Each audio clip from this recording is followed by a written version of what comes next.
I hope you can all hear me. So today we are going to start off a new topic. We'll be today looking into money market and money market instruments. You could see the summary of our last lecture where we looked at the fundamentals of financial markets, where we looked at two major concepts: interest rate, which heavily influences our debt market, and then stock market efficiency, where we look into the impact on the equity markets. Okay, so from today onwards, we'll be looking into the specific markets in detail, the instruments that get traded in these specific markets, and how you calculate the yield rates and the prices of such instruments. So to start off, we'll be starting from the very basic. So that is the money market. In our second chapter, we looked at two major classifications of financial markets.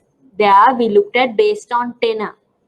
So based on tenor, we saw that there was money market and then capital markets. Money market was the short-term market where the instruments had a maturity period of 1 year or less. Remember, capital market was for instruments with maturity period for more than 1 year. Now, before we start off into this, I want to get certain points clarified for you so it's easier for you to understand. Now, remember, we have debt and we have equity. Just as two sources of financing. Okay, both of these are two different ways of financing. Can equity be further broken down into long-term and short-term? No. You know, equity as a mode of financing is always long-term. You invest and take a stake or ownership over it. There is no any maturity period for such an instrument. Think about a share. Okay. So when you take an equity instrument, we are unable to break it down into a short-term and a long-term bucket. Okay. But think about debt. Certain debt instruments, they have a maturity period of less than 1 year.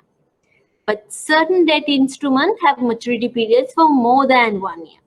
So we have treasury bills falling into the short-term segment. Treasury bills, treasury bonds. So there you can see a clear distinction of tenor. So you can break down the debt market into a short-term bucket and a long-term bucket.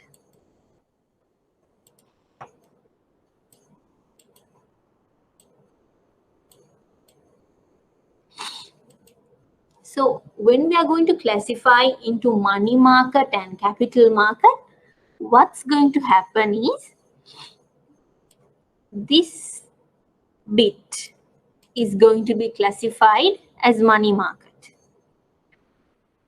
What is this portion of this? We are going to look at the short-term instrument, but now we can add another specific word to it. We are going to look into short-term debt instruments in money market. But when you go to capital market, you have both long-term debt instruments and you have equity. Okay. So this is where the segregation happens. Money market, you don't find equity instrument because you're unable to split it into the two maturity buckets. Okay. So when you are using the words to describe a money market, keep these keywords in your mind. So when we go to the presentation, you can see there is no specific definition for what a money market is. But on a general perspective, when we describe a money market, we say money market is a financial market where issuance and trading of debt instruments being one keyword, maturing in a year or less. So it can have a maturity period of 1 year or less.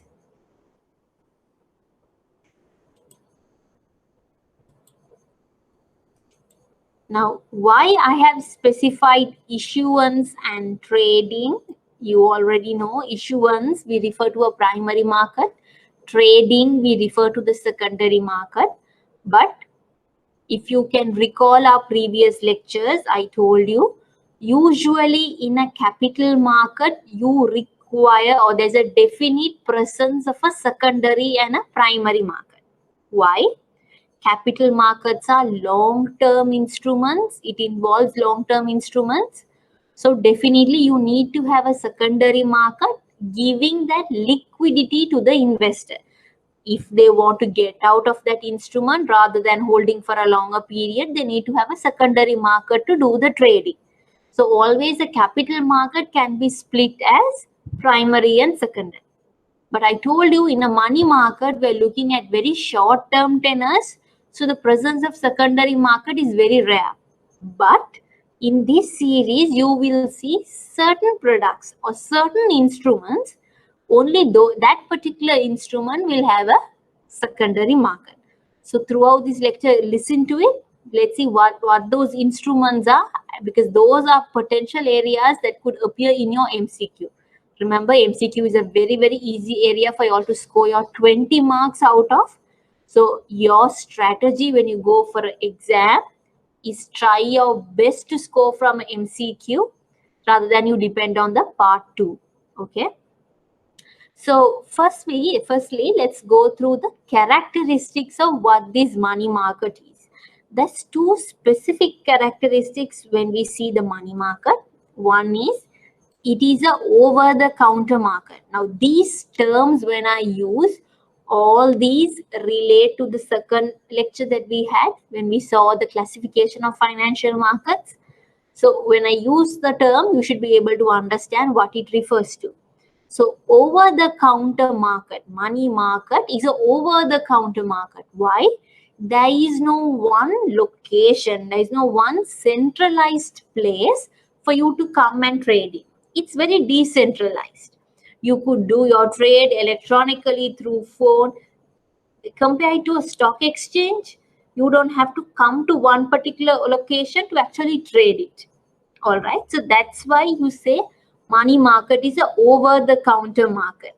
There is no one particular location for you to do the transaction in, and it could be arranged so that it can be done electronically anywhere through any participant.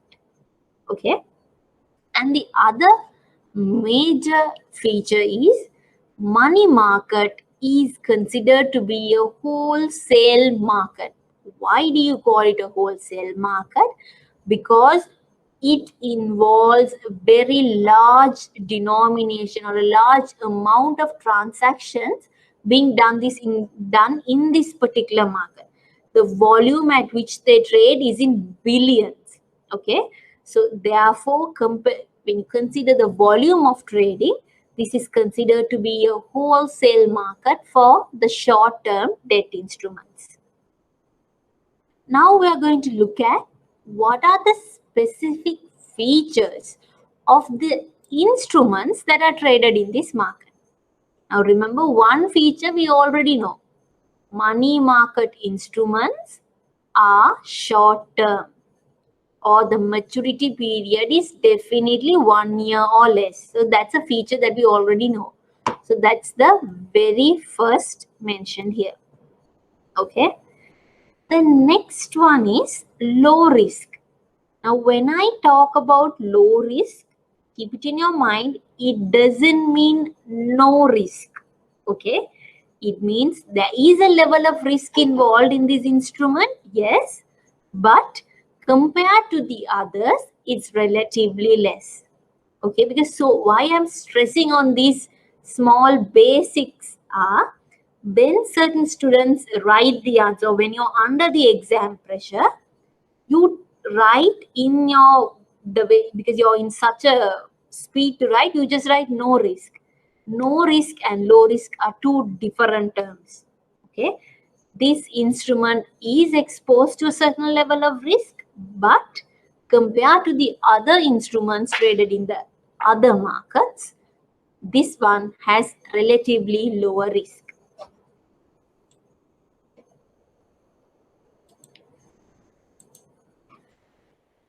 So why these instruments have a low risk? There is two reasons. One is the issuers of money market instruments. Well, who am I talking about? The issuers, the ones who are issuing the security. Okay, if it's a treasury bill, it's the government.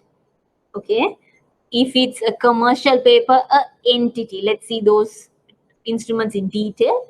I'm talking about the one who's issuing this instrument. Okay, the issuer of the instrument has a very high credit rating. That is one reason. When they have a high credit rating, what do you mean by credit rating? You get a AAA, AA, A plus. So those are called the highest credit ratings. The default rate is very low or very minimal, and they actually stick to the agreed repayment plans. So when your issuer has a high credit rating, eventually it boils down to very low credit risk or very low default risk. That is one way that these instruments have a low risk. And the other is these instruments have shorter maturities. Okay, when you have shorter maturities, think about 1 month maturity period, 3 months maturity period. So when you have such a short tenor involved, the inflation risk or the maturity risk or even the interest rate risk that you're exposed to is very, very minimal. Why? In 1 month, you don't expect such a drastic change in inflation levels. There is no just a 3-month period for your security to mature, so you can reinvest. So therefore, inflation and maturity risk can be considered to be low. So what are the two ways or the two important factors influencing this low risk? Is the issuers being of a high credit rating and the instruments being a shorter maturity. Third one is these instruments are considered as high liquid instruments. Now, what is liquidity? You could easily realize your investment or you could your investment could be easily sold off at the market value with very less time. Okay, now because the instruments are of a shorter tenor, remember in our third lecture when we saw those theories, we understood a rational investor would always prefer a shorter tenor. Why? The risk involved is relatively less. A rational investor. Okay. Therefore, a short-term instrument will have a high demand.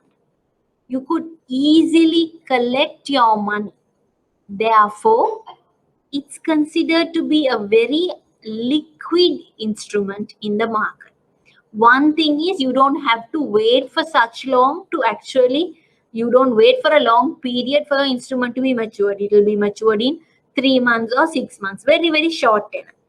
Or if you really want to get out, there are certain instrument which has a secondary market. Remember, that secondary market is also very, very active. So even through that, you get this benefit of high liquidity.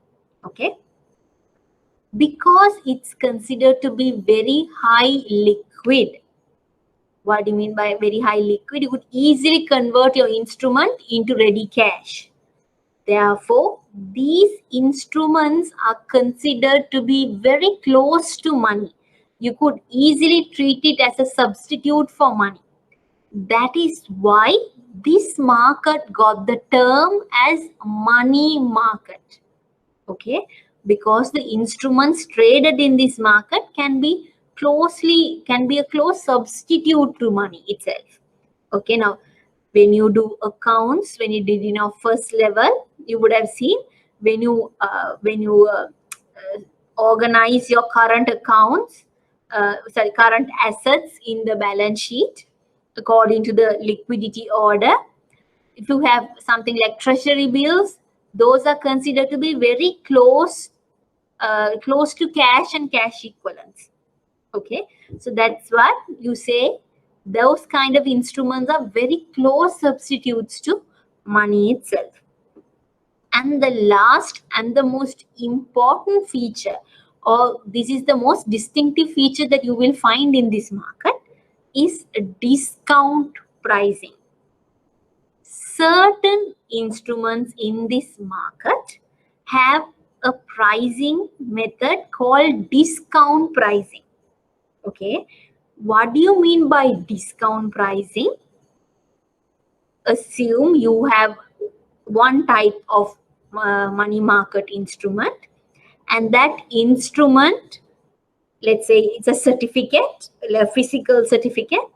So when you purchase that certificate carries a value of rupees 1 million. Assume, okay, that certificate says this certificate is of 1 million rupees, worth for 1 million rupees. But when you pay to buy that instrument, you're not going to pay 1 million. You will pay only 800,000 or 900,000, something less than the value mentioned in that certificate. Okay, the difference between the money you paid and the face value of that instrument is called the discount. Now, because it's a money market instrument, that discount will be your return. You don't get an additional interest on this. Okay. Let me again explain it to you.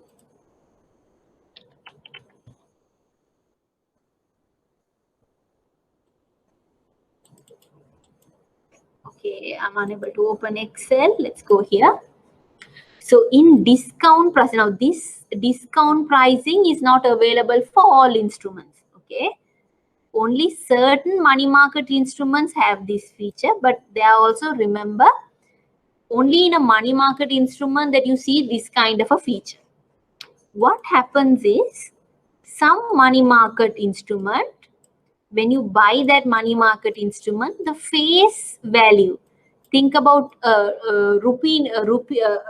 note that you get, like 100 rupee note. That in that note, the face value is 100 rupees. Just like that, when you buy an instrument, the face value mentions as, let's say for example, 1,000. Okay, for you to buy that 1,000 rupee face value certificate, they tell you only pay me 800 rupees. That is enough. So by paying 800 rupees, you get an instrument which is worth 1,000 rupees. Okay. So what is the discount you get? You get 200 rupees. Now this 200 is the income or the return that you're going to get. Okay. Why? Because these instruments are short term in nature, they're less than 1 year. Okay, because it's less than 1 year, you don't get an interest rate or interest rate specified for these instruments. Okay, this 200 is going to be your return when this particular certificate or when this particular instrument matures in 3 months. So today you pay 800 and buy this instrument which is worth 1,000 rupees, and after 3 months you go back to the issuer. You say, okay, I have a certificate of 1,000 rupees. You give the certificate and they will give you 1,000 rupees. Okay, so the 200 is your return. I hope that's clear for you. Some instruments are issued at a discount to the face value instrument, as the lender is paid the face value on maturity. The difference is the return earned by the lender. Okay. Remember, here I'm talking about the lender, not the issuer. Now, this discount price is only for certain products. We'll also see what those are. Just for you. So here you could see what those instruments that have a discount rate and one has a interest rate involved. Okay. Now we are going to look at what is the purpose, or why do you have this money market? Can a country or can a financial market work without money markets? Okay. So if we are looking at this particular diagram, I'm asking you, can there be a market with only these long-term instruments? Do you really need a market for short-term debt instruments? Okay. So let's see what are the reasons. The first and foremost reason is it is the market that the central bank has to effectively discharge their monetary policy objectives. Okay. Now remember, monetary policy, they look into influencing the short-term rates. Okay. So for you to impact the short-term interest rate and the market liquidity immediately, the central bank will ideally influence the money market. Okay. So for you to discharge your monetary policy effectively, money market plays a very huge role. Okay, one of you, someone's is on unmute. Okay. All right, so that's the very first purpose. The second one is to signal why money market interest rates are the short-term interest rates. Now remember, last week we studied under the 4 theories, except for the market segmentation theory, that short-term rates are always linked to the long-term rates. Remember, long-term rate is the average of the short-term rates, expectation theory. Liquidity premium theory says, yes, long-term rate is the average of short-term rates plus a liquidity premium for holding long-term bonds.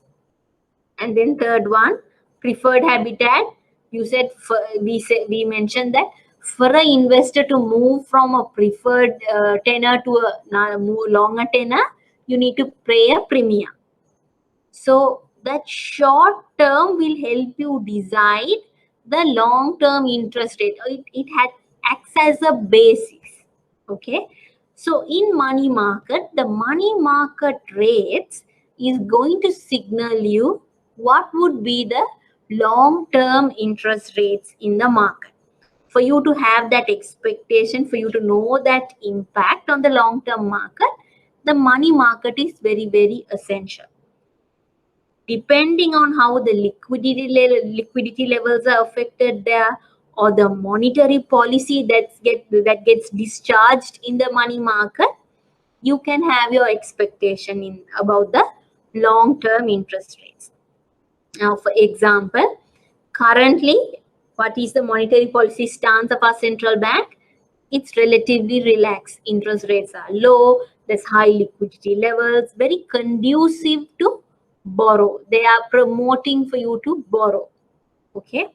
So in such a scenario, you can expect the long-term interest rate also to be at a very low level. It will be relatively higher than the money market, higher than the short-term interest rate, yes. But compared to the previous long-term interest rate, current long-term interest rates will be lower. Okay. But assume from a relaxed monetary policy stance, now they are moving to a more restricted monetary policy stance.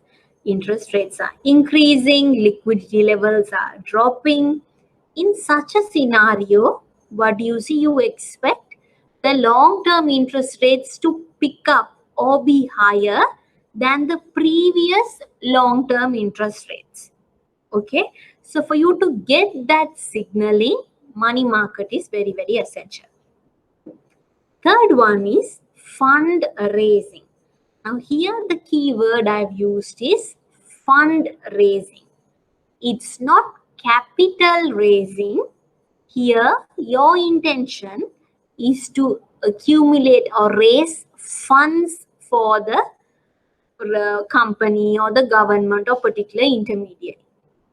Money market, because it's a short-term market, it helps the issuer to raise required funds to meet their short-term requirements.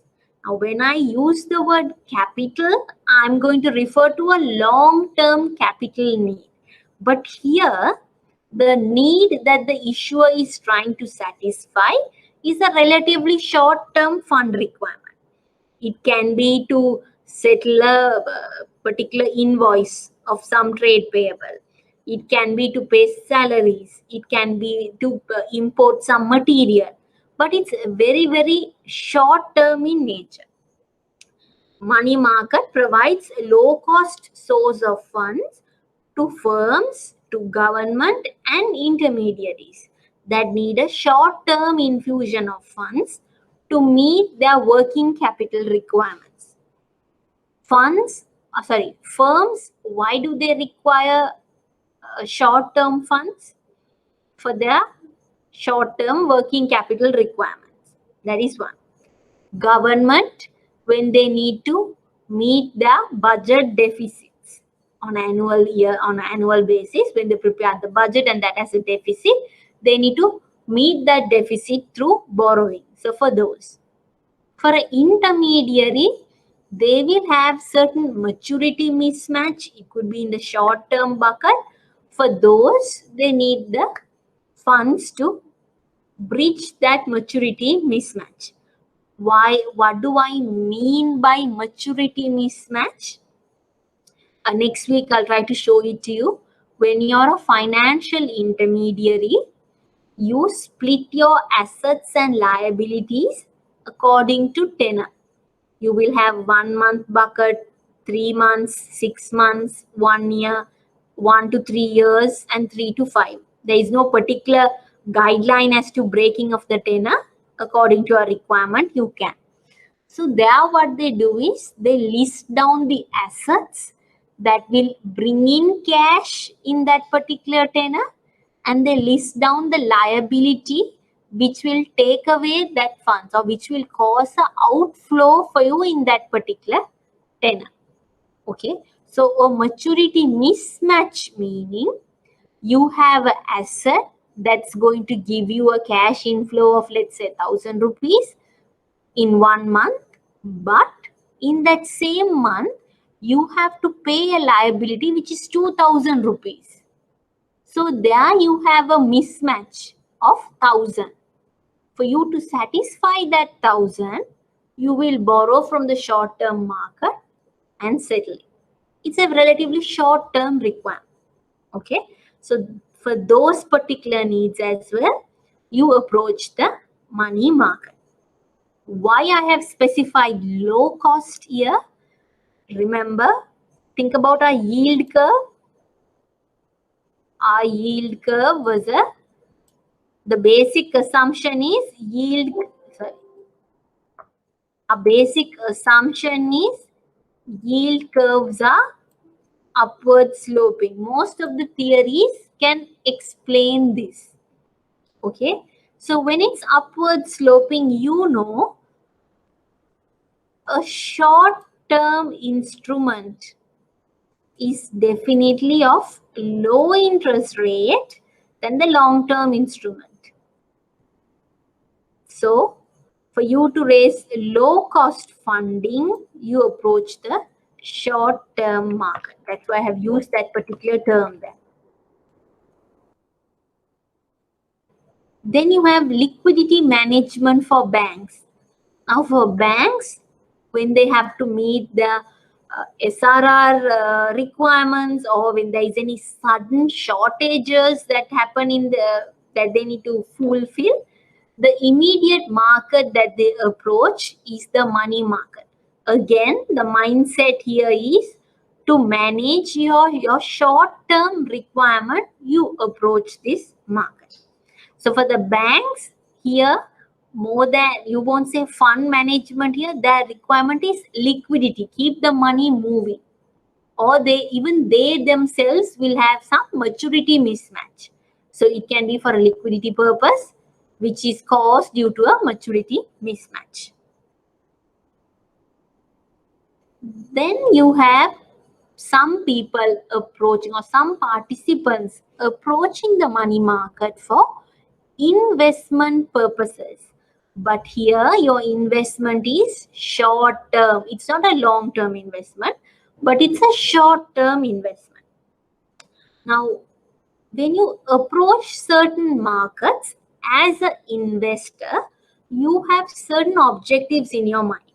Okay, if you approach the stock market, or the share market, or the long term debt market, you're going to block your funds for a very long time. Okay, so the risk you take is very high, the time involved is very high. So it's very basic, or it's very obvious that the investor will want a very high return for the time they spend and the risk they take. Okay, but a short-term market, or a money market, which is very, very short-term, the risk involved is very low. You won't get high returns in a money market. Or again, think about this diagram. The short-term rate is very, very low. But still, people opt for short-term investment. Why? One is, rather than having no return, getting at least some kind of a return is beneficial.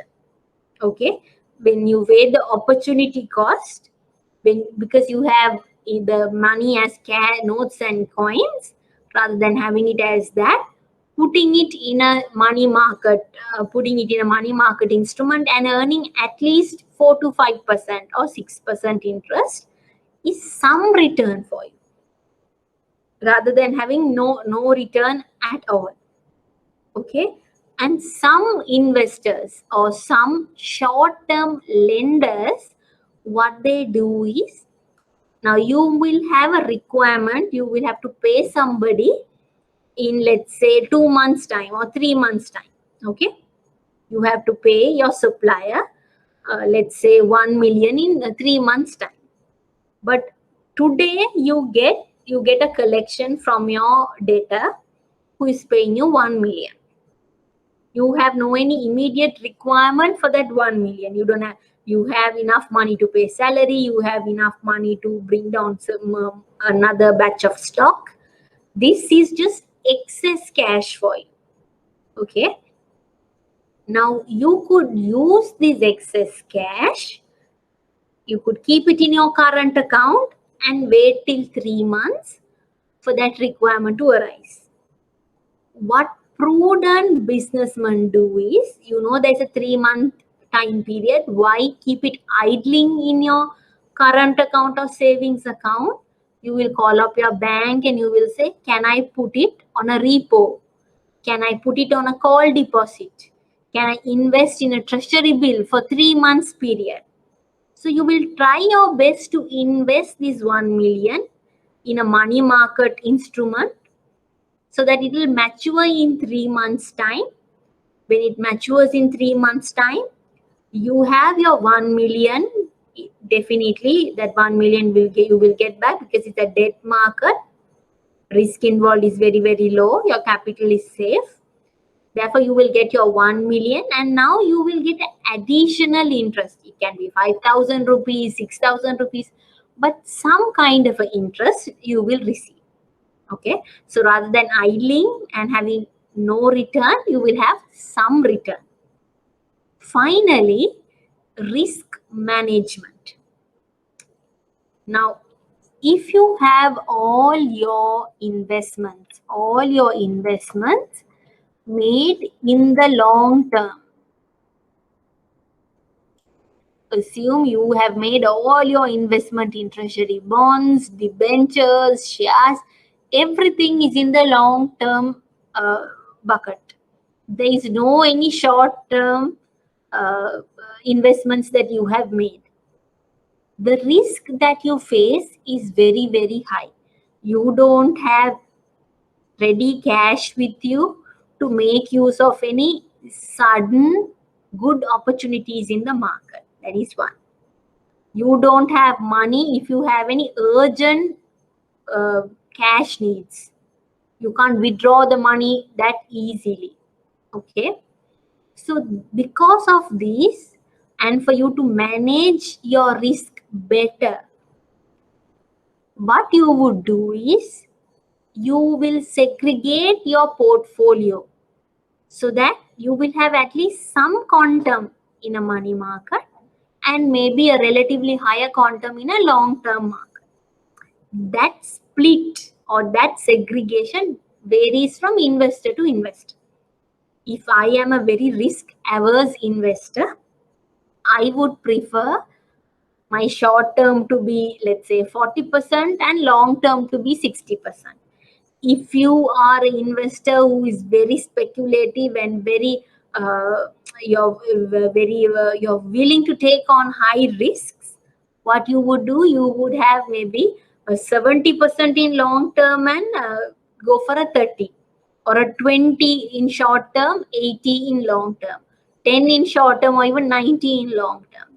Okay, that segregation differs from person to person.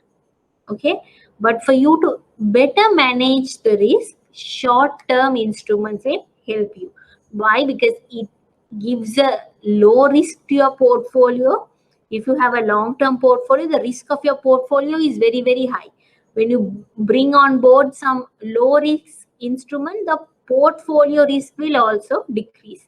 You will study this with modern portfolio theory in your financial management lecture. There you would see that always a portfolio has some kind of a risk. So if your portfolio is 100%, let's say, share portfolio, the risk you face is very, very high. But if you have a portfolio where 10% of your portfolio is in treasury bills, fixed deposit, the entire portfolio will have a lesser risk than the 100% share portfolio. Okay. So that's another reason or another purpose why money markets are available. Now we are going to see who are the participants who come into the money market. Okay, who are the participants who operate within the money market.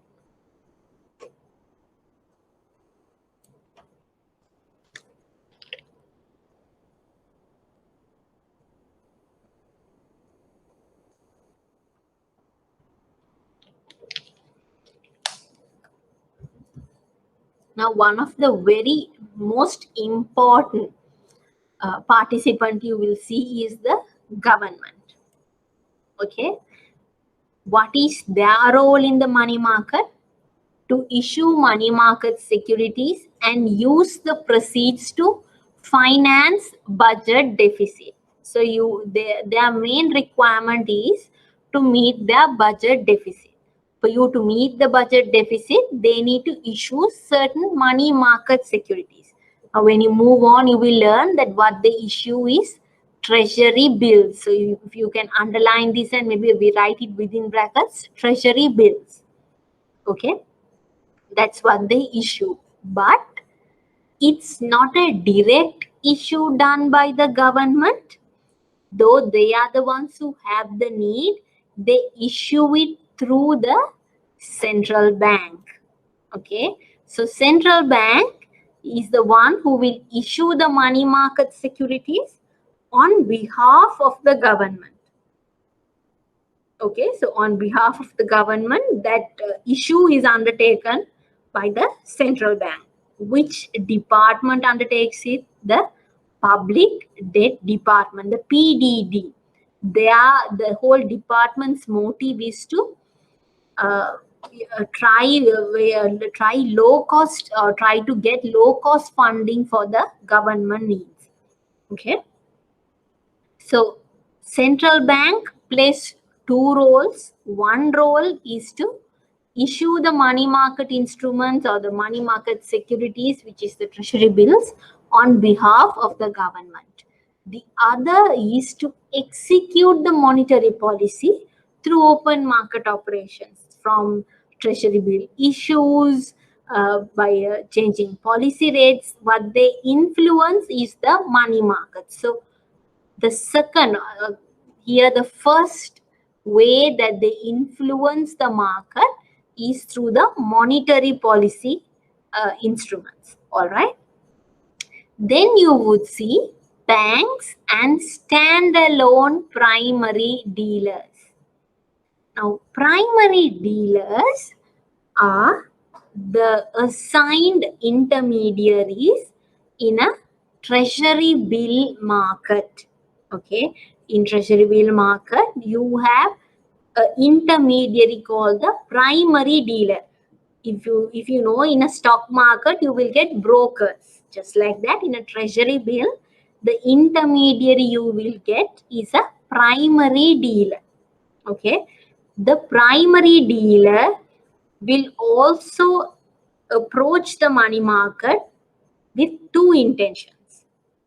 One is they might approach the money market to satisfy their own requirements, to manage their own liquidity positions, to manage their own SRR, reserve requirements. Okay. The second one is they act as a dealer on behalf of their customers. So representing the customers, they approach the money market. Okay. Now here I have used two words, banks and standalone primary dealers. Now for you to see the latest list of primary dealers, you could go to the central bank website, and if you type in primary dealer over here, you will get it. Okay, when you're in your search bar, if you type primary dealers, you receive the list.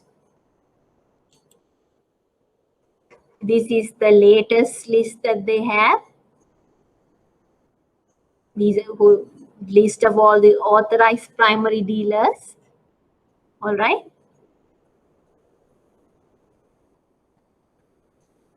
So you have 13 primary dealers, with I think about 4 who are suspended. You have Pan-Asia Perpetual Treasuries, Entrust. Yes, 3. All right. So 3 are restricted from this list. So you have actually 10 primary dealers who are actively involved at the moment. Okay. What I want you to note here is, in this list, you will find certain banks. Bank of Ceylon, Commercial Bank, People's Bank, Sampath, Ceylon. So these are banks who act as a primary dealer through their primary dealer unit. So in this bank, you have a separate unit which does the primary dealer activities. There are certain companies whose entire business is to do primary dealership. So here you have Capital Alliance, First Capital, earlier Entrust, and then you have Beltrust. These entities, NSB Fund Management. Now this is not NSB Bank separately, NSB Fund Management Company. So they are entities that are completely dedicated to act as the primary dealer. It's not a bank who has a separate division. Therefore, if you take a primary dealer, they can be either a bank or they can either be a standalone primary dealer. Okay, that's why the two terms are involved. Now, if you were aware, Last year, a certain bank cancelled their primary dealer license.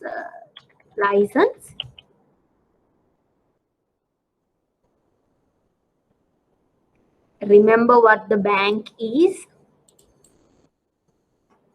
Union Bank of Colombo withdraw their primary dealership. So from that particular day onwards, they cannot act as a primary dealer for the government securities. Okay. Now, as a primary dealer, they do not only do treasury bills. Remember, government securities, so treasury bonds as well.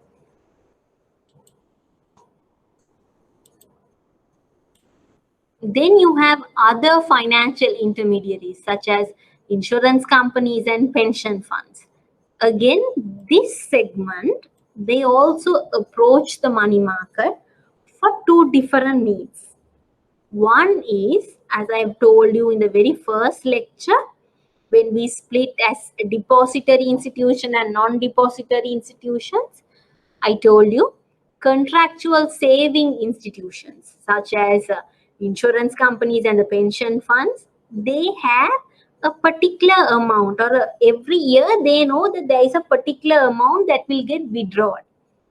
Think about our EPF and ETF funds. You know, every year there is someone attaining 55 years of age. That person will retire. When they retire, they will get the EPF, ETF fund balances. Okay. So when they take the money, when they come to take the money, these institutions should have easily, they should have money with them to pay such a withdrawal. They can't say, I'm sorry, I have invested in a 10-year bond, wait for about another 2 years, it will mature. No, they have to immediately pay that amount. Okay. Now that's for a fund, pension fund. You will have insurance companies where certain parties would come to upfront cancel the insurance and collect the money. So it's an unexpected withdrawal. So therefore, these institutions should always have a good split of money market investments and the capital market investments. They can't always have everything in the capital market. Compared to other institutions, these intermediaries can have a higher percentage in the long-term segment. Why? We know until someone reaches 55, withdrawals is very, very limited.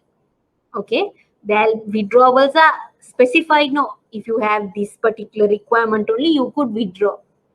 Okay, because it's specified as that, these institutions can invest in very long-term instruments, unlike the others. Now, for a bank, it's very hard unless they have some specific source of financing. Okay. For you to, even though they have that, remember, still they need to have a particular portion of their portfolio dedicated or invested in the short-term instrument to cater to the contractual withdrawals. So that is one role that they play. The second one is these intermediaries also invest, correct? So they can't invest 100% of their cash and just wait. There can be certain market opportunities that will arise that they didn't expect, they didn't see it coming. But when such an opportunity arises, they need to have money with them to make use of that investment. Okay, let's think of it like this. An intermediary has a particular portfolio where they have 20% in money market and 80% in long-term market. Okay, that 20% is for withdrawals and if you get some better opportunity to invest.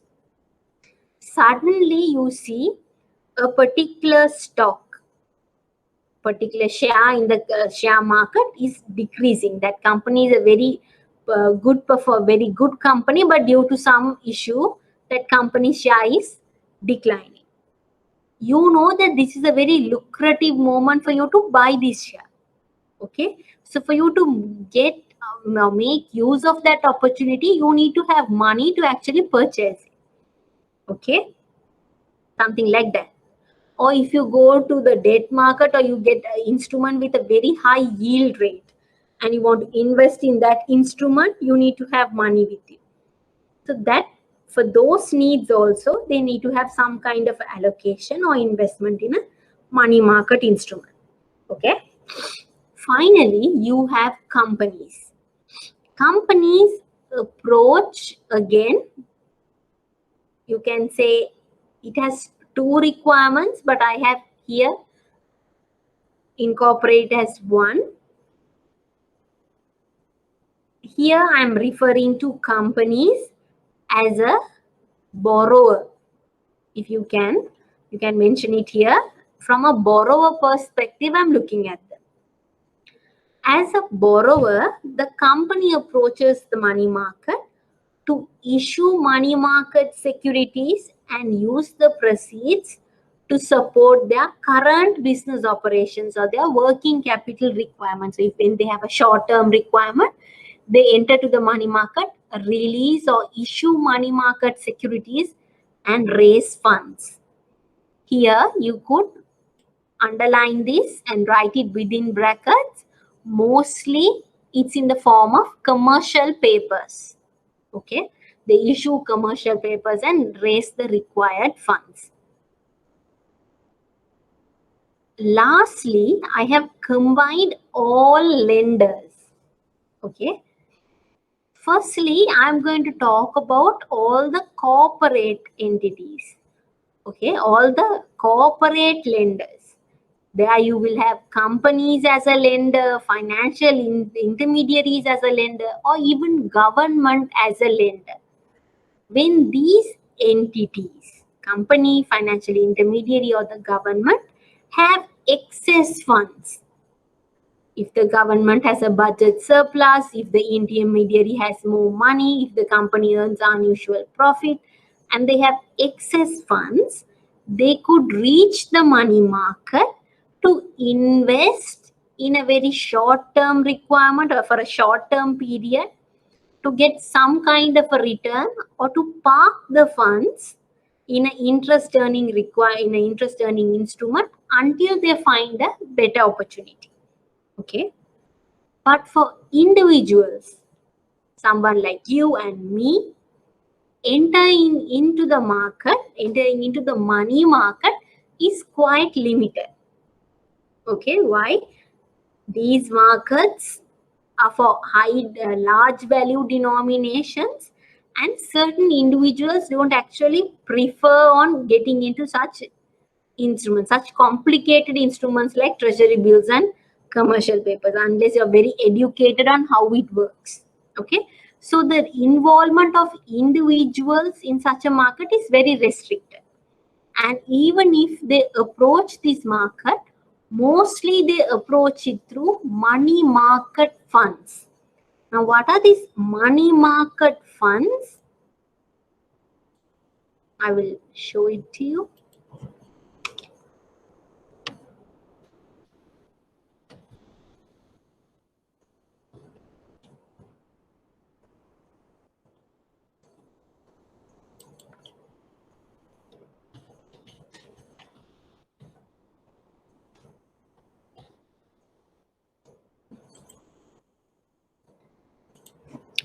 There are certain entities who have money market funds.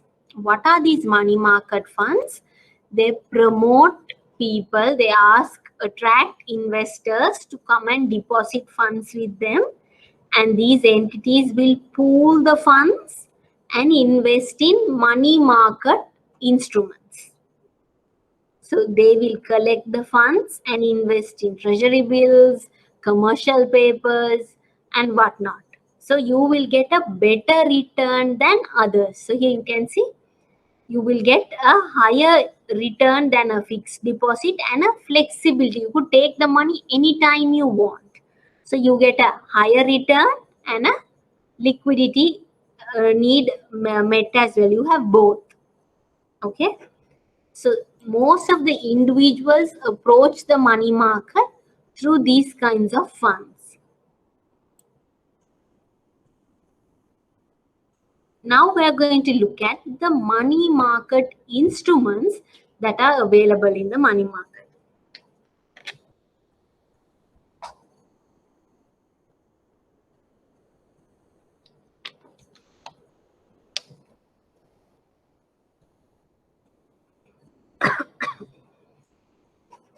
So we are going to talk about 7 instruments. The most common and the very famous money market instrument is treasury bills. And then you find commercial papers and repurchase agreements. These 3 are the widely, I would say, widely used in Sri Lanka. Okay. Then we also have certificates of deposit. Not well used in our country, but very global scale. Yes, it's a very highly used product. Then you have interbank loan and deposits. Again, it's interbank. It's very it's of short term, not for long term lending. Okay. And then you have euro currency instruments. These are the international money market securities. We will look at that as well. And finally, you will see bankers' acceptance. Now, this is involved with the international trade. So that's also not an instrument highly traded in Sri Lanka, but on a global scale, it's a very famous instrument. Okay. Now, all these products you could classify into 2 distinctive ways based on how these instruments are quoted or how the interest rate on these instruments are quoted. Okay. I told you most of the money market instruments carry a discount pricing. These 3 are the ones which has such a pricing. So for treasury bill, you have a face value and you issue it at a much lower value. Difference is discount. Same thing for commercial papers and same thing for bankers' acceptance. But commercial bank loans and deposits, certificate of deposits, repo and reverse repo, you have an add-on rate. What do you mean by add-on rate? Now, if this is discount pricing, add-on rate is you invest 1,000 rupees. You invest 1,000 rupees and you earn an interest rate of 2%. Okay. So, what would be your interest? Your interest is 2% of 1,000. So, it's around 20. Okay. 20 rupees.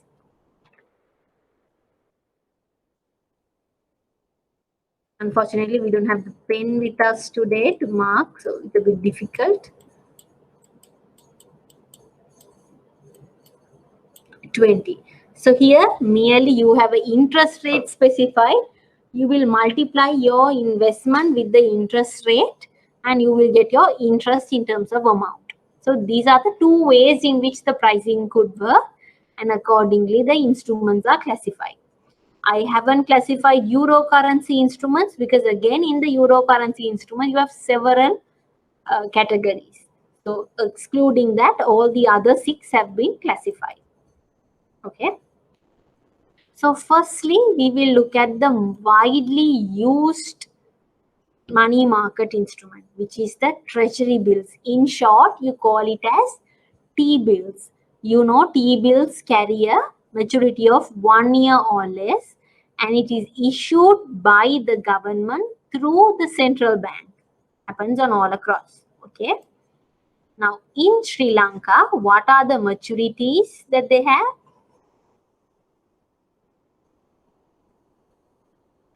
Let me show it to you.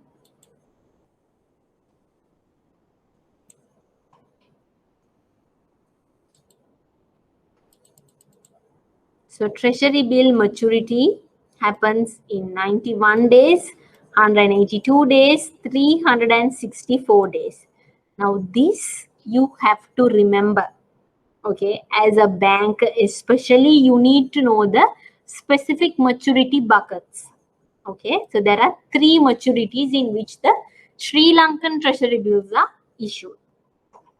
What is the intention of issuing the treasury bills? It is for the recurring expenditure, to meet the recurring expenditure and also to meet the budget deficit of the government. And also sometimes it is issued to refinance or to repay a maturing treasury bill. Earlier, if you had issued a treasury bill which is going to mature in 91 days, you will again issue another treasury bill so that you can collect the funds and settle the maturing one. Okay. So for you to do a refinancing as well, you could issue treasury bills. Now, treasury bills issued by the government are considered as the safest investment. But there is a catch here. The word or the most important keyword that you're going to use is treasury bill issued by the government in their own currency. Now, that's important. A government, if they issue a treasury bill, and if they issue the treasury bill in their own currency, that is considered as the safest of all possible investments for that currency.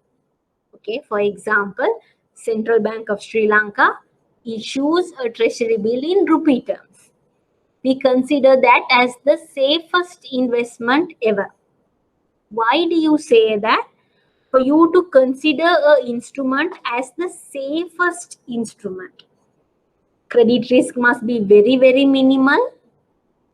That's why you say it's safe, right? You are sure that you will get your money back.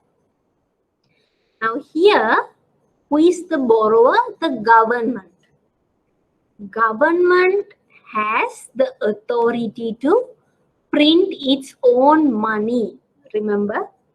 So if it is rupee denominated treasury bills and they are unable to repay that treasury bill, or if they are unable to refinance the treasury bill, worst possible case, the government can always print its own money and pay the lenders. Okay, worst case scenario even, they could print their own money and settle it off. Therefore, this instrument issued in their own domestic currency, it's considered to be the safest instrument of any safest instrument issued in that particular currency. The special thing here is they consider the ability of the government to print their own money. Okay. But if the government, again, if they issue a treasury bill, but if they issue a treasury bill, but not in their own currency, not in their own domestic currency, and they issue it in a foreign currency. For example, if central bank issues the treasury bill in dollar terms, okay, then even though the instrument is a treasury bill, you cannot consider it as a default risk-free instrument. Why? It's issued in a foreign currency, but because it's in dollar terms, can our government print dollars? No, they don't have that capability. They don't have that ability. Therefore, the only way that they could settle a maturing dollar treasury bill would be get the particular source of financing, get that cash flow that they are going to receive in dollars somehow, or they need to refinance. If they don't get the agreed cash flow, dollar cash flow, or if they are going to refinance and the market doesn't take up the new issue, market is not subscribing for the new issue, then government will have to default on their dollar treasury bill. They are unable to pay for it. Therefore, if the treasury bill is issued in a foreign currency denomination, then you cannot consider it as the safest instrument in that currency. All right. Just keep that in your mind. Important thing is treasury bill, yes, but you're going to look at whether it's issued in domestic or foreign currency. Other one that I want you to highlight is the treasury bill market has both primary and secondary market. Ideally, what I would ask you to do is you come back to this slide, okay? Maybe here or here, mention it has secondary market. So here you could have like a summary where when you look at it, you know what instrument has a discount pricing, what instrument has a secondary market. So all those are in one particular side. You don't have to keep reading to always summarize, okay? So the treasury bill market has both primary and secondary market. What happens in the primary market? In a primary market, central bank on behalf of the government will issue the treasury bill via a regularly scheduled auction process to the registered primary dealer. Okay, so there is no any investors, you and I cannot go and bid for it. Only a primary dealer will approach the primary market. So if you're drawing it in a diagram, you have the central bank and then you have the PD, primary dealer.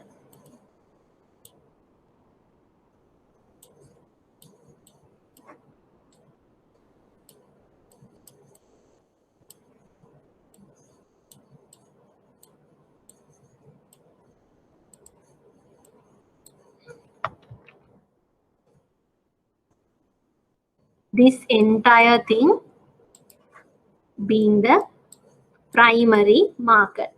Okay. What is the secondary market?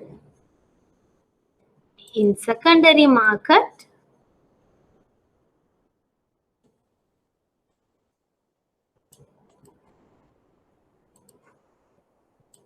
you have investors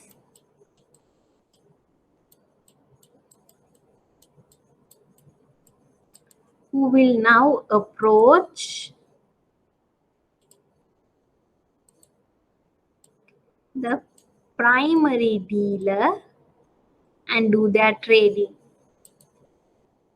And this would be the secondary market.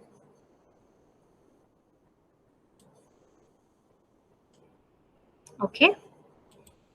That is what I have specified. In the secondary market, primary dealers trade the treasury bills to the investors. Treasury bills have an active and a liquid secondary market. Why? It's one of the safest instrument, and therefore there's so much of demand for this instrument. A lot of institutional investors get involved. Therefore, this instrument has a very active and a very liquid secondary market. When you go to our central bank website, you will always see the issues that they do.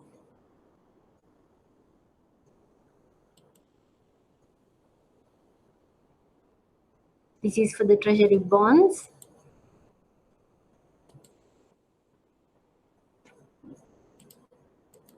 This is the treasury bill issue that they did last week. So how it happens is, you could see they notify that the central bank is planning to do an auction for this amount of treasury bills on the 6th of January. And these are the maturity periods that they're looking at. And these are the amounts that they're willing to offer.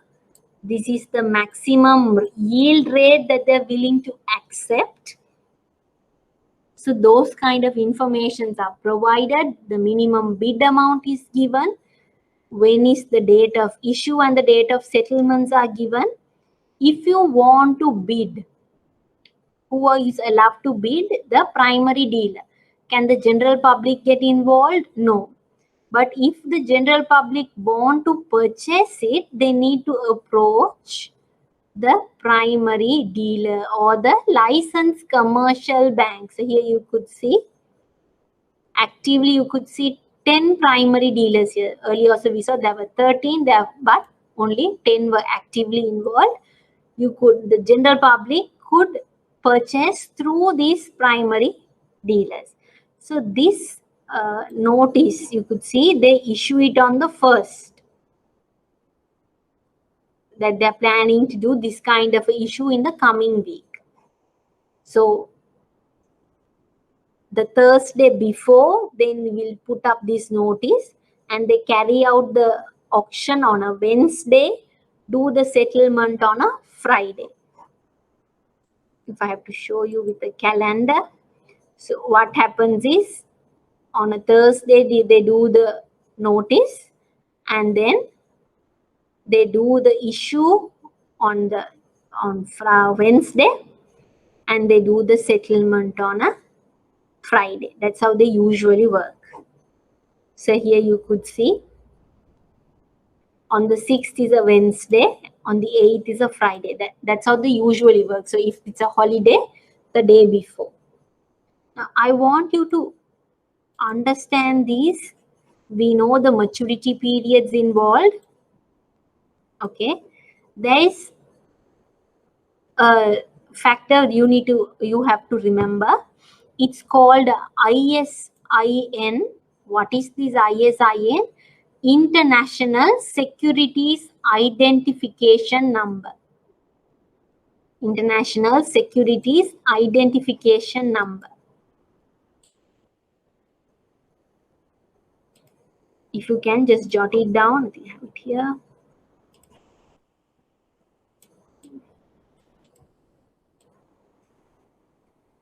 Now this is a unique and a distinctive identification number given to each issue. Okay. Now this ISIN number is different from this ISIN number. Okay. And if they do a issue next week, that ISIN number is going to be different from this ISIN. This is very unique for this particular maturity and this particular issuance. Okay. Now,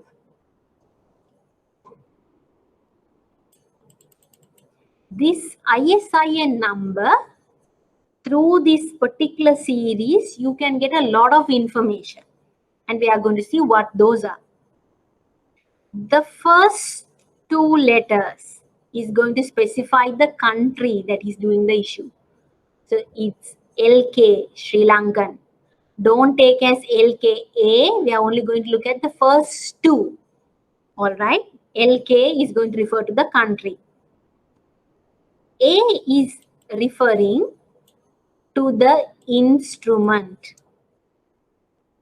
What is the instrument? Hold on.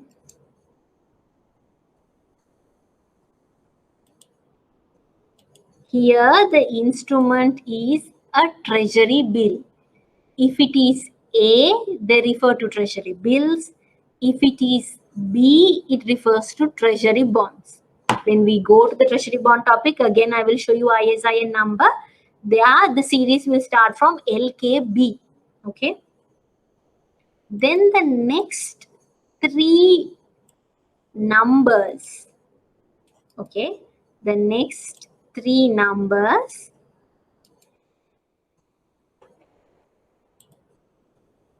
I don't think I have to actually specify it for you. Again, let me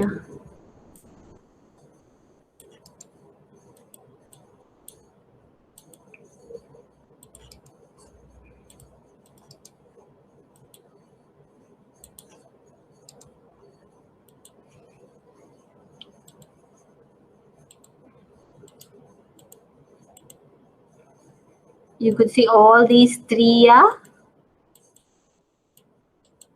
treasury bills issued in Sri Lanka.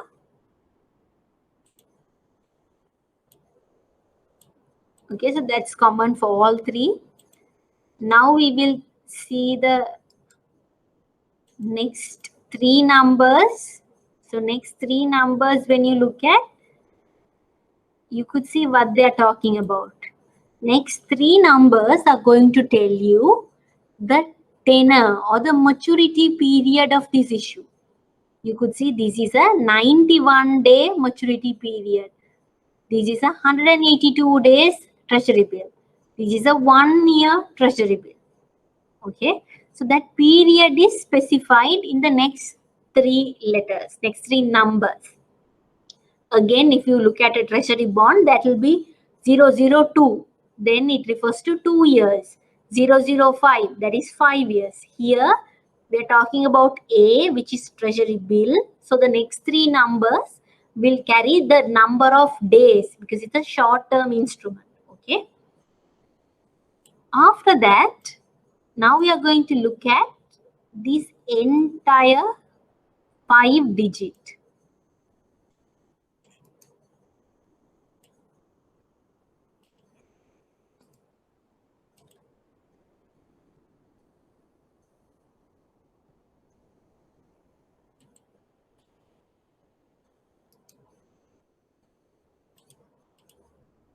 Here also 5 digits.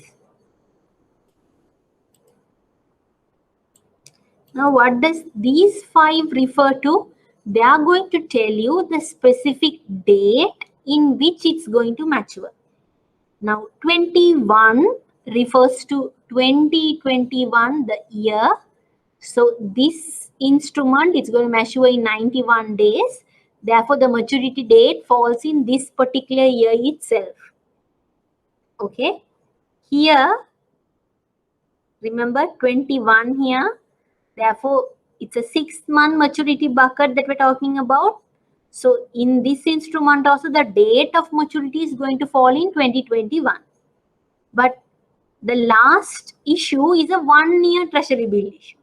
Therefore, the maturity year is 2022. That is next year. Okay. Then you could see a alphabetical letter here. D, G, or A. That is going to refer to the month in which it's going to mature. A refers to January, B refers to Feb, C March, D for April. Therefore, from A as Jan, it will continue till December. Okay. So here you could see D refers to April. So it's a Jan issue. You're issuing it on the 15th of January. 15th of January to February, 15th 1 month, February to March, March to April. So 3-month maturity, it will fall on the April month of this year. But what is the date? It's on the 16th of April that it will get matured. Same thing for the 6 months as well. 2021, you see G refers to what particular month, and you are going to keep 16th would be the date of in that month it will mature. 1 year, we know we are issuing it in 15 January 2021. So ideally 1 year is 1 year after that. So 2022 January, but here you could see 364 days. All right. So this particular date is also summarized in this code. The final number is a series. It's the third series code that you could disregard or it's not relevant in your calculations. But these information, the very first ones that I have highlighted, that's going to help you in your calculations. When you do a particular sum relating the treasury bills, if you want to know the days to maturity, you could refer to the ISIN number. Okay. So remember what it actually stands for. Sometimes they could give a ISIN number and ask you to decode it. Okay. So you need to know what it actually means. Usually what happens is after central bank issues this, they will summarize the issue as well. So this is for the next week. This is what they did this week, and this is for next week. You could see this, they have issued it on the 15th yesterday. They are going to have it next Wednesday and the settlement is on a Friday. But when they accept, let's see, so this is the last Wednesday auction. So when they do the last Wednesday auction, this is in this week the auction that they did. So you could see they offered 12,500 for 3 months, 5,000, and then 22,500 for 1 year. Altogether, it's a 40,000 issue that they did. So it's around 40 billion. So for the 40 billion issues is staggered across these tenors. After they do the auction, this notice will come out for you to know the information or what happened in that auction. Okay. So here you could see in this particular auction, the bids received or the bids that were put forward by the primary dealers are given. Even though the government said we need only 40 billion, so many primary dealers offered, even though it's 12.5 billion, they offered a closer to 24 billion bid. For 6 months, even though it's 5,000, there was a 5 billion, there was a 19 billion worth of bids. Here also same, it's very much high, nearly doubling or tripling. So in total for 40 billion issue, they got bids for close to 107 billion. But the central bank has only accepted to their maximum requirement. It's not a hard and fast rule that central bank has to accept the issued offered amount. They can always go higher, always go lower. It's their call. And then the average yield rates for these particular tenors are also given. You could see the interest rate has been continuously declining compared to the week before auction. Current week auction, the rates have fallen. Okay.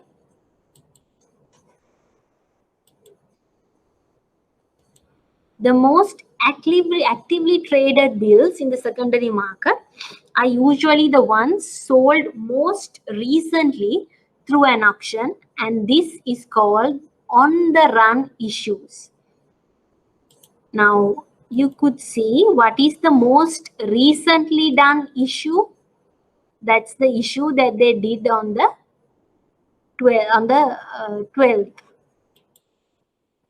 12th of January. Okay. So when they do on the 12th, why on 14th it was a holiday involved. Therefore, they've done it on the 12th. Settlement is going to happen on the 15th.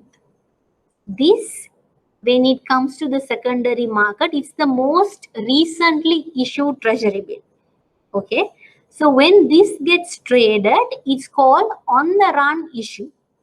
But if they have a treasury bill that was issued before the most recently issued, that means it will include the one that they issued last week, okay, or the week before. When those treasury bills are traded, it is called off the run issues. Just remember these two terms. On the run means the very recently issued treasury bill is used in the secondary market for trading. Off the run issue means the treasury bill that was issued before the recently issued treasury auction. Okay. Just for you to know, because usually on the run issues are the most actively traded and the most demanded ones. Those are the fresh ones that are in the market. Okay. Off the run issues are not so highly demanded.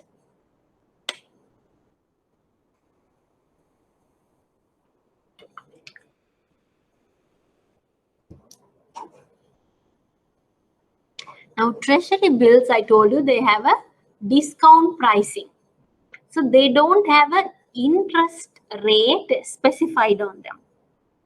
Therefore, treasury bills do not have a specified coupon. Coupon means, or coupon is another term that they use for the interest rate. Okay. For a government issued security, we call it the coupon rate. Okay. So coupon rate, essentially we are referring to the interest rate. So treasury bills don't have a coupon rate.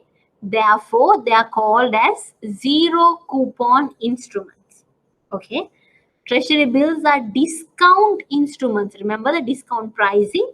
So rather than making interest payments, they are issued at a discount to the face value and they mature at face value. Remember our example. Face value is 1000, you pay 800 for it. 3 months down the line, when it matures, you will get your 1000. Okay. So depending on this, you have certain now you're going to calculate your return. Now you know what the market is, you know why they have such a market, you know who are the people who are operating in that market, you know what are the instruments in that market. Now we are going to go into detail. Okay. Now, treasury bill, if you have, how are you going to calculate your return? One is you're going to, now remember you have a discount that you earn. What is this discount rate? You need to know that. You're going to look at what this discount rate is, sir. What this discount rate is. Okay. So for you to calculate the discount rate, what is the discount? Discount is the difference between face value and the purchasing price of the treasury bill. Okay. So discount, you divide it by, do you divide it by purchase price or face value? What is the basis of the discount? You give a discount based on the face value. Look here, it's a 1000 rupee worth instrument. I'm giving it to you at a 10% discount. So from the face value, 10% is deducted. So when I'm talking about a discount rate, I'm always referring to the face value. Therefore, I want you to highlight it here. The denominator is always face value. Think about the basis. Okay, you are giving a discount out from the face value. Therefore, your denominator is definitely face value. Now, these are short-term instruments. Remember, 1 year, 3 year, 1 month, 3 month, and 3 month, 6 month, and 1 year. Okay, those are the tenors locally in Sri Lankan treasury bill. Okay, for you to get a percentage or a discount rate, usually even an interest rate, you talk on an annualized basis, right? So you need to annualize this discount rate that you have calculated. But you divide the discount by the face value. Now you're going to annualize it. Okay. What do you mean by annualize? You're going to multiply this by 360 days. Okay. For a year. But you know this is only valid for 3 months. So first you need to find the discount rate, divide it by the days to maturity. So you can find the discount rate applicable for 1 day. And then you multiply by 360 days. Then you will get the discount rate annualized for a year. Always the discount rate is an annualized interest rate, an annualized rate that we're talking about. That's why you multiply it by the date converter over here, 360 divided by the days to maturity. That is when you calculate discount. You can also calculate your holding period yield. What is this holding period yield? Now remember, this is a short-term instrument. You are going to hold these instruments for 3 months, 6 months, or 1 year. Just by holding that instrument for that particular tenor, what is the return that you are going to get? That is specified through the holding period yield just for that particular tenor. That means you're not going to annualize now. You don't want to know the 1 year rate of return. You want to know your holding period yield. If I'm holding it for 3 months, what is my rate of return? If I'm going to hold this for the 6 months, what is my rate of return? Okay. Therefore, holding period yield is an unannualized rate of return, where you are going to look at the return that the investor is getting by just holding the treasury bill until maturity. Okay.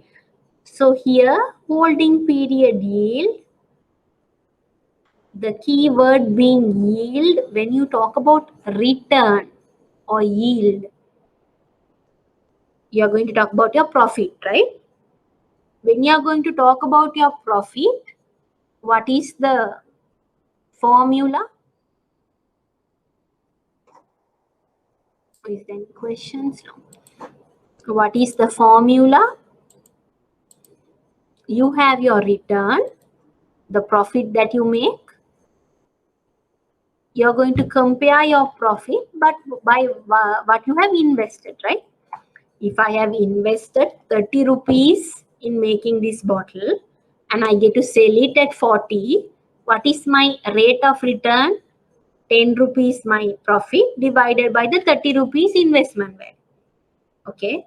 So rate of return, yield, everything refers to the same.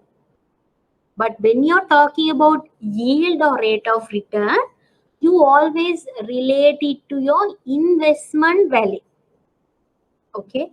The amount that you invested in that instrument. Okay. Amount that you invested in that instrument. Listen to the words. Now here, when I'm talking about a holding period yield, what is my return? Discount is my return. So how do I calculate my discount? Face value minus the purchase price. That's okay. I know that. I can understand that. But now, what am I going to divide it by? Is it the face value or is it purchase price? What is my investment value? What is the investment I made in that treasury bill? I paid a purchase price. Face value is not the money I invested. I paid a particular price to get that treasury bill. I'm going to use that as my basis here. Therefore, here your basis is going to be purchase price. Again, why have you used purchase price? Because we are talking about a yield. It's not a discount. Here you're talking about your yield. Therefore, compared to your investment, what is my return? So your investment is the price you pay to get that instrument, which is the purchase price. So simply discount divided by the face value, you will get your holding period yield. Do I need to multiply it by a date conversion factor? No. Why? Because holding period yield is an unannualized rate of return. Am I clear? Now, when you go through these formulas, you can just memorize the formula if you want, but understand why we are doing that. Then even though you forget the formula, at least you could derive the formula at the exam. Okay. Finally, now we know the holding period yield. If I hold a particular instrument until maturity, so if I'm holding a treasury bill for 3 months, this is my rate of return. But still, we always want to know a 1 year rate, right? If I invest even in a 3 month, if I annualize, I need to compare. No? Get it? I will compare a treasury bill yield with a commercial paper yield or whatnot. So rather than a holding period yield, I will say no. Let's annualize and compare. For a year, how much will I make if I continuously invest? Okay. So for me to find the annual yield or the investor's required rate of return, very, very simple. What am I going to do? I will take my holding period yield. That is, you could see holding period yield and now annualize it. I have to simply multiply it by the date conversion and then I will get the 1 year or the annual yield. How do I find the holding period yield? Discount divided by the purchase. How do I find the discount? Face value minus the purchase price. So there are 3 ways in which you can classify. You could see the date conversion doesn't change. It's just this factor that keeps changing. Okay. Here the tricky point is, and what I want you to write down is, I have used 364 days here. Okay. Usually, irrespective of the instrument, the day count we use is 365 days. I want you to highlight this. When you calculate yield, it's always 365 days. Okay. But here we are going to talk about treasury bills, right? Our maximum 1 year treasury bill is 364 days. Okay. Therefore, when you calculate annual yield for treasury bills, okay, listen carefully, when you're calculating annual yield for treasury bills, I'm going to use 364 days here. Okay. Now, these same calculations you will repeat for a commercial paper as well. But when you're calculating for a commercial paper, you will use 365 days. Always keep that in your mind when you do calculations. Okay. So here I'm going to use 364 days. Okay. Next, I'm going to see the price of a treasury bill. Okay. How do I calculate the price of a treasury bill? Now, if I'm going to this example, how do I know that I have to pay 800 rupees? We always know the face value, no? Face value, we could always judge it. But you now need to know what's the price that you are going to pay. How do I calculate it? And that price depends on the investor's required return. Why? It's influenced by the discount, right? It depends on your discount. Simply, for you to know what's the price that you have to pay, you need to know your discount. Depending on your return here only, you could decide the price that you are going to pay. Okay. So there are 3 scenarios. If you have these information, you could calculate the price of a treasury bill in this particular way. Now, most students get scared when they look at this formula. Do I have to remember this entire formula? No. These are derived based on annual yield formula and this particular discount rate and the whole. Just a backward calculation. How do I do the backward calculation in discount rate? Remember here, it's face value minus purchase price, right?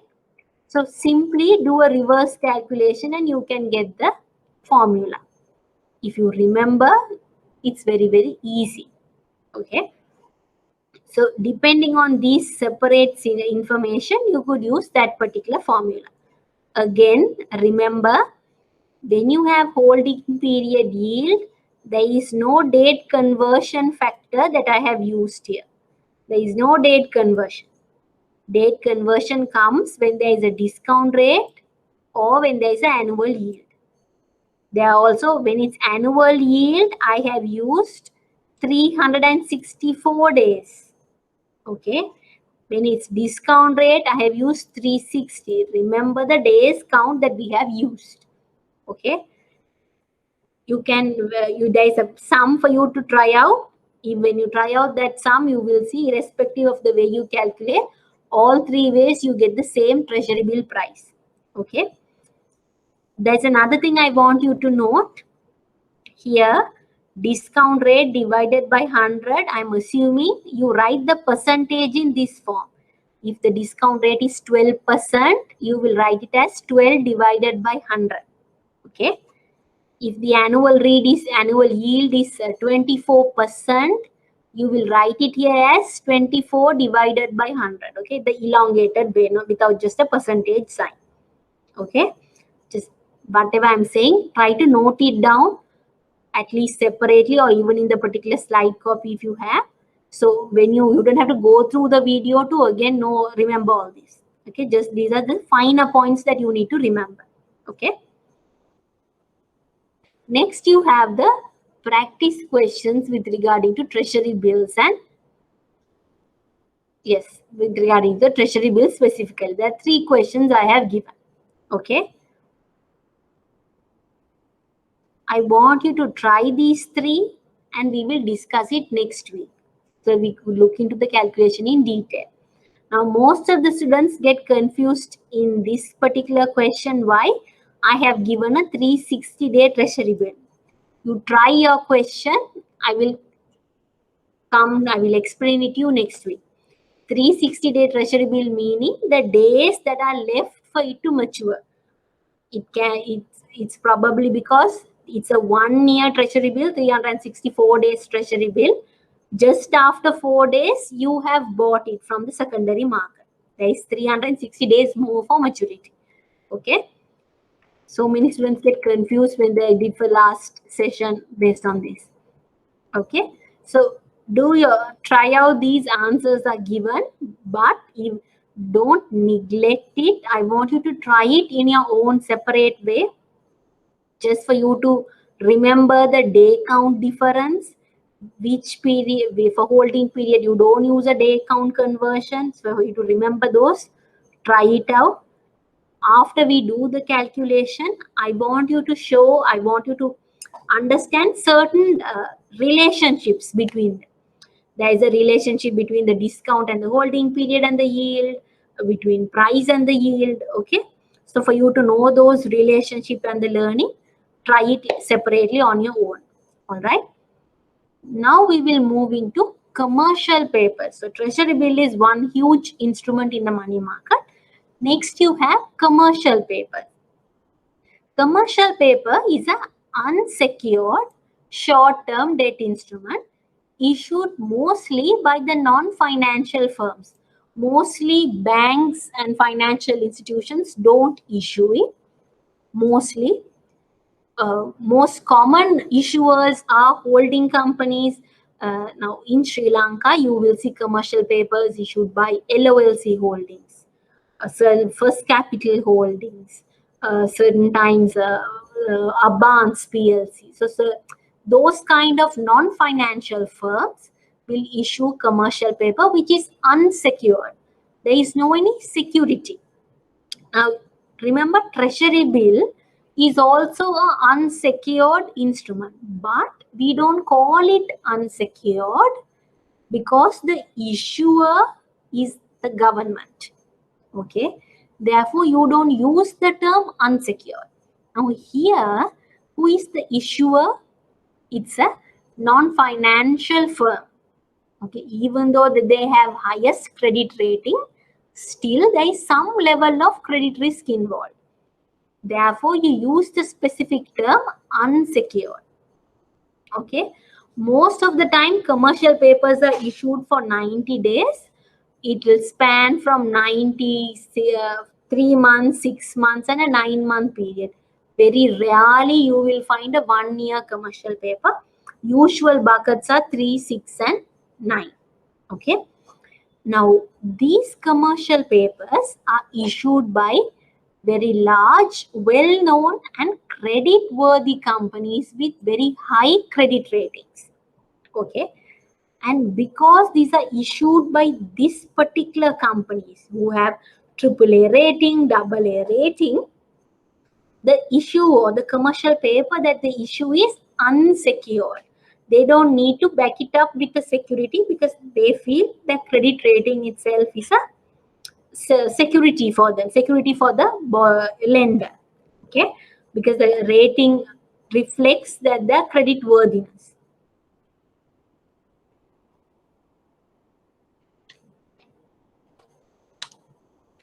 Now, what is the benefit of commercial papers? Let's see from a borrower. For a non-financial firm, issuing a commercial paper is very, very hassle-free. Why? Now think about a financially sound company.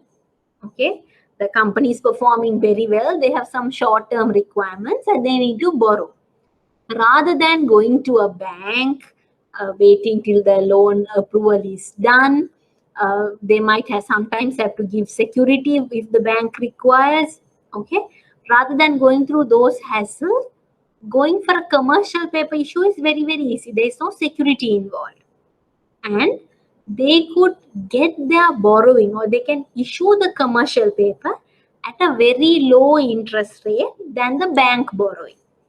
Okay, why? They could leverage on their credit rating. So for a borrower, it's very beneficial. For a lender, what is the positive here?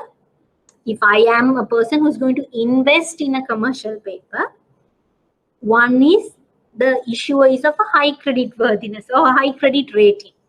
Okay, so that's some kind of a feel good for me. I will feel safe. Okay, other one is compared to a treasury bill, I'm going to get a higher return here. Okay, now treasury bill is issued by the government. This is issued by a high credit rating company. Okay, even though it has a high credit rating, still they're exposed to some level of risk. They cannot offer it at the same rate as the treasury bill. Okay, therefore the interest rate or the margin or the return that I will earn from commercial papers is always higher than the treasury bills.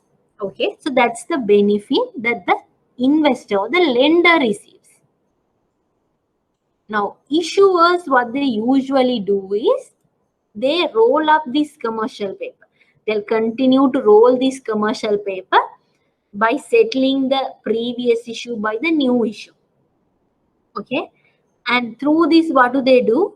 They are able to extend that short term, get the benefit of that short term interest rate for a very long period. Now, if I have to draw you the yield curve, remember yield curve?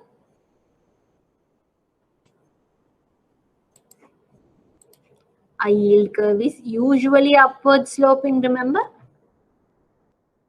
The short-term rates are lower compared to the long-term rates, right?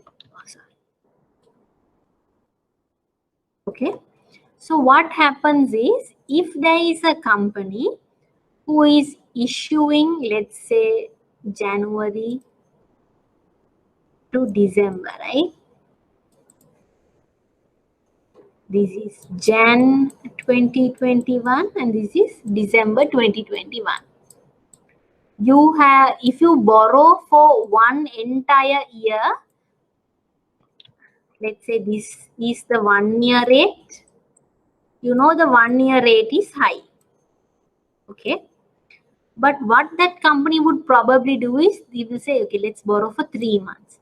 3-month rate is very low. Okay.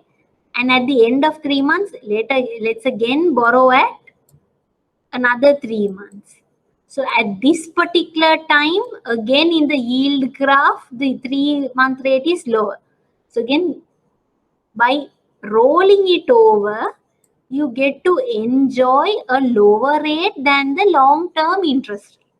So that's another benefit if the borrower is a person who rolls over the issue. You settle the previous issue by doing a new issue. You collect the funds and you settle the previous one. Like that, you keep extending. But there is a point in which you need to make the payment. You can drag it, but not forever. Okay. Even though unsecured, short-term nature of the instrument and the credit rating and the worthiness of the issuer lowers the risk perceived by the investors. Okay. Therefore, again, this instrument is also considered to be of a low risk, even though it is unsecured, but not so low as treasury bills. All right. This instrument has no active secondary market. So you can go back here and jot it down. as secondary market does not have a secondary market commercial paper. So this jot it down, so it's a summary for you. Okay. Commercial papers are also sold at a discount to its maturity value and mature at the face value on that particular maturity date. Okay. Therefore, the calculations that you used in the treasury bills are going to be the same calculations or the same formulas that you will use for commercial paper. But what is the difference? This 364. For commercial papers, you will use 365. If you again can put an asterisk here, use 365 for commercial papers. Just put it as a note. Okay. Again, you will have certain questions, 4 questions for commercial papers. Try that out as well. We'll come next week and look into it in detail. The third instrument that you have in the money market is the repurchase agreement. Okay. Repurchase agreement. Just like what the name says, what does the name say? Repurchase. That means you're going to buy it back someday. Okay. So how this works is, today I will enter into an agreement with another person where I will sell a security. Okay, I will sell a security to that person and I will agree to repurchase it in a future date. Let me again explain it to you. Today, I will enter into an agreement with another party where I will agree to sell the security today. But I will definitely repurchase it back from that party in a future date. Okay, that is what you call repurchase agreement. So agreement where one party agrees to sell a security to another with the agreement to repurchase from them at a specific date and price in the future. All right. Now this security, now let me, if I have to draw it for you, let's say this is me, this is you. Okay, so this is today. Today what happens? I will say, look here, I need some money. Why don't you take my security? So this is the security I am selling. Okay, so if I sell you the security today, what will you give me? You will give me money. I need funds, right? That's why I'm selling a security for you. So you will give me money. But what is the agreement we have? Look here, on a future day,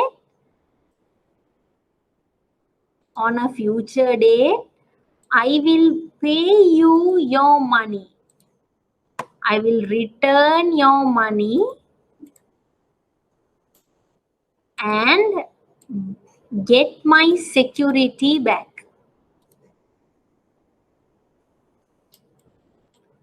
That is the agreement that we have. Simple as this. All right. Now, the money that you get today and the money that you return in the future, will that be the same? No. Definitely in the future when you pay, you have to give back the borrowed money with the interest. Okay. So there is an interest involved as well. So that's why in a future date at a specific price. So that price meaning there is a certain cost or certain return that you need to pay back to your lender. All right. Now this, if you can see, you could make it similar to another product. Think of something like a cashback loan in your bank. So what happens there? You might have a fixed deposit in the bank. So you will tell your bank, look here, keep my fixed deposit as a security and give me some money. In the future, I will pay you that money, give you that money and get my FD back. Some arrangement as that. Okay. That's why I have mentioned here, they are collateralized products. So there is always a security here. If I don't pay the money back in the future, this person can sell the security in the market and get the money back. Okay, that's why repurchase agreement are considered to be collateralized products. Now, can you use any instrument as your security?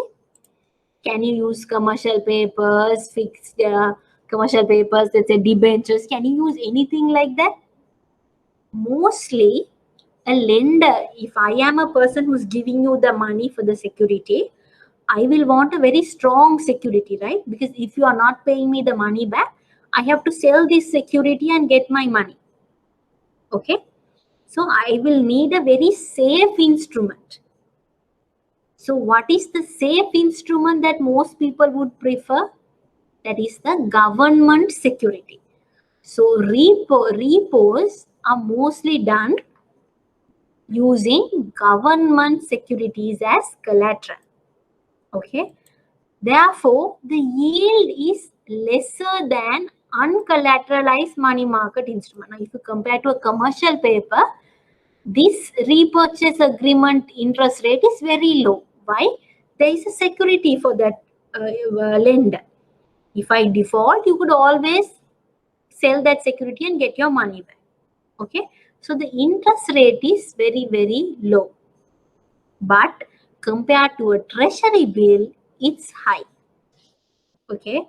Compared to a treasury bill, here the rate is relatively high. So remember the comparison. Again, repo has no secondary market. Make a note of it in the front. Now, repo, you could see there are two transactions. In our diagram as well, you could see there are two transactions. There's a transaction that you do today, and there's a transaction that you do in the future.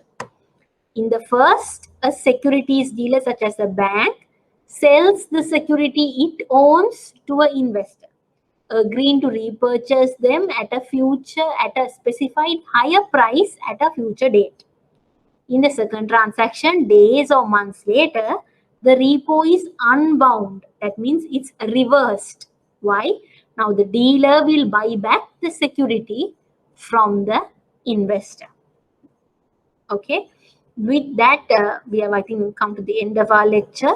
We'll stop from there because repo is relatively a very longer topic.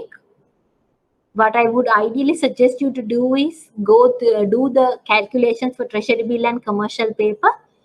Let's finish next week when we start off. Let's again go through the theoretical aspect and let's do the calculation at the very end. Okay. So let's meet again next week. I hope you understood what we discussed today. Okay. We'll meet again next week. Thank you so much.